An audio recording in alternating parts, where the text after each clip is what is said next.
అందరికీ నమస్కారం. మిత్రులారా, మీకు థిక్ హెయిర్ ఉండాలి అంటే ఒక హోమ్ చిట్కా చెప్తాను. హోమ్ రెమెడీ చెప్తాను. దాన్ని చేయండి. నేను చేయలేకపోయినానులెండి. నా జుట్టు చూడొద్దు మీరు. ఓకే. అయన్నీ ఉండుంటే ఇలా అయ్యే ఉండేవాడిని కాదు. నాకు మధుబాబు దొరికుండుంటే నా జుట్టు ఇలా ఉండేది కాదేమో. సరే, మీ జుట్టయితే కాపాడుకోండి. మీకు కావాల్సింది జస్ట్ కోకోనట్ ఆయిల్. సింపుల్, ఎక్కడెక్కడికో వెళ్ళి ఏవో పెద్ద పెద్దయి వేలు వేలు పోసి దానికేదో కాస్మెటిక్ సర్జరీలు చేసుకోవడాలు అయన్నీ చేయాల్సిన అవసరమే లేదండి. సింపుల్ కొబ్బరి నూనె, నిమ్మకాయ రసం ఈ 2 ఉంటే చాలు. 4 స్పూన్ల కొబ్బరి నూనె తీసుకోండి.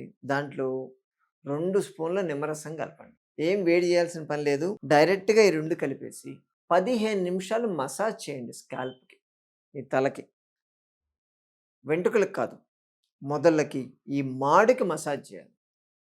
మసాజ్ చేసి దాన్ని వదిలేయండి అలాగే. ఒక 45 మినిట్స్ టు 1 అవర్ దాన్ని వదిలేయండి. అప్పుడు ఆ కోకోనట్ ఆయిల్ బేసికల్‌గా మాయిశ్చరైజర్. లారిక్ యాసిడ్ ఉంటుంది కదా! మాయిశ్చరైజర్ ప్లస్ మీరు దానికి విటమిన్ సి యాడ్ చేశారు. సో, అది మీ హెయిర్ ఫాలికల్స్‌ని యాక్టివ్ చేస్తుంది. స్టిమ్యులేట్ చేస్తుంది ఎక్కువ. దానివల్ల మీకు అక్కడ ఇన్ఫెక్షన్ లాంటిది ఏదైనా ఉన్నా గాని తగ్గుతుంది. ఆ స్టిమ్యులేషన్ వల్ల పెరుగుతుంది. దాంతో థిక్ హెయిర్ వచ్చేటువంటి ఛాన్సెస్ బావుంటాయి మీకు. అలాగే దీన్ని ఒక 45 మినిట్స్, 1 అవర్ తర్వాత గోరువెచ్చని నీళ్ళతో కడిగేయండి. ఇలా రోజు విడిచి రోజు చేయాలి. ప్రతిరోజు కాదు. ఇలా పూర్తిగా ఆరిపోయిన తర్వాత బయటికెళ్ళండి. వెంటనే అలా తడి తడి మీదెళ్తే మళ్ళీ డస్ట్ అది పడడం అదంతా ఉంటుంది. దీనివల్ల డ్యామేజ్ అయ్యేటువంటి ఛాన్సెస్ ఎక్కువుంటాయి. ఇంకొకటి, మీ ఇంట్లో కలబంద ఉందనుకోండి. కలబంద గుజ్జు. దానికి కొంచెం ఆల్మండ్ ఆయిల్, బాదం నూనె. ఆ కలబంద గుజ్జు లోపల గుజ్జు ఉంటుంది గదా! ఆ గుజ్జుని కొంచెం బాదం నూనెతో కలిపేసి దాంతో మసాజ్ చేసుకోండి. కాస్త థిక్ అయిపోతూ ఉంటుందది. ఓకే.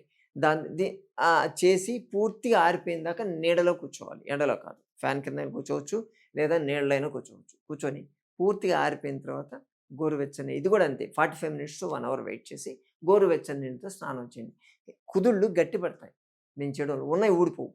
అలాగే ఈ స్టిమ్యులేట్ చేస్తుంది ఆల్మండ్ ఆయిల్. దాంట్లో విటమిన్ ఇ ఉంటుంది. చాలా మీ స్కాల్ప్‌కి, హెయిర్‌కి, స్కిన్‌కి ఇది మంచి న్యూట్రిషన్ సప్లై చేస్తుందది. దాంట్లో ఉండేటువంటి ఇంకా కెమికల్ బేస్ అయినా సరే, వాటి గురించి మాట్లాడితే పెద్ద వీడియో అయిపోద్ది. సో, దీన్ని అప్లై చేసేసి 45 మినిట్స్ టు 1 అవర్ గాని చేసుకోగలిగితే మీకు ఉన్నటువంటి హెయిర్ రాలదు ఫస్ట్ ఆఫ్ ఆల్. రెండోది, కొత్తగా హెయిర్ ఫాలికల్స్ స్టిమ్యులేట్ అవుతాయి కాబట్టి మీకు థిక్ హెయిర్ వచ్చేటువంటి ఛాన్సెస్ ఉంటాయి. సరేనా? ఈ రెండిట్లో ఎవరికి ఏది వీలైతే అది చేసుకోండి. వాళ్ళ బాడీ కండిషన్ బట్టి ఈ 2 రెమెడీల్లో ఏదో ఒకటి సెట్ అవుతుంది.